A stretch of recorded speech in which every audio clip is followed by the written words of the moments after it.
এটা আমার মায়ের বিয়ের বেনারসি।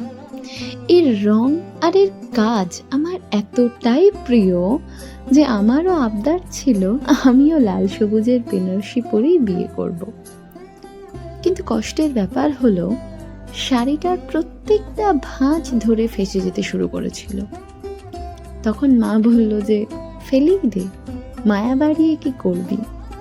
কিন্তু ওই যে মায়া, কি করব কিছুতেই বুঝতে পারছিলাম না এটাকে দিয়ে, কিন্তু এটাকে রেখে দিতেই হবে, এটাই জেদ ছিল। শেষে যখন কিচ্ছু প্ল্যান এলো না, তখন ভাবলাম কি করা যায়। তারপর দুটো বারবি ডল কিনলাম।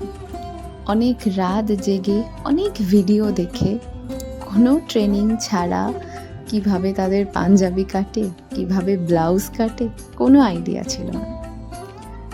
তবু চেষ্টা ছিল আর ইচ্ছে ছিল যে এই শাড়িটা রেখে দিতেই হবে। আর এই যে ছেলেটা, এটার দাড়ি ছিল না, আমার ঠিক ভালো লাগছিল না। একটু চেষ্টা করেছি, তোমরা অবশ্যই জানিও কোনটা বেশি ভালো লাগছে, দাড়ি ছাড়া না দাড়িওলা।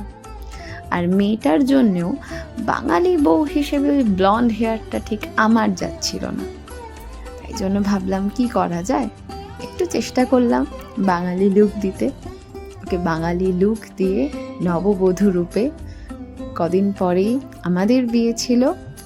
সেই বিয়েতে তত্ত্বসূচি হিসেবে আমার মনে হয়েছিল এটা সেরার সেরা হবে। তোমরা অবশ্যই জানিও তোমাদের কেমন লেগেছে। ভালো লাগলে একটা লাইক করে দিও। আর এই নবদম্পতি আপাতত আমাদের বাড়িতে লিভিং রুমে মধ্যমণি হয়ে বসে আছে।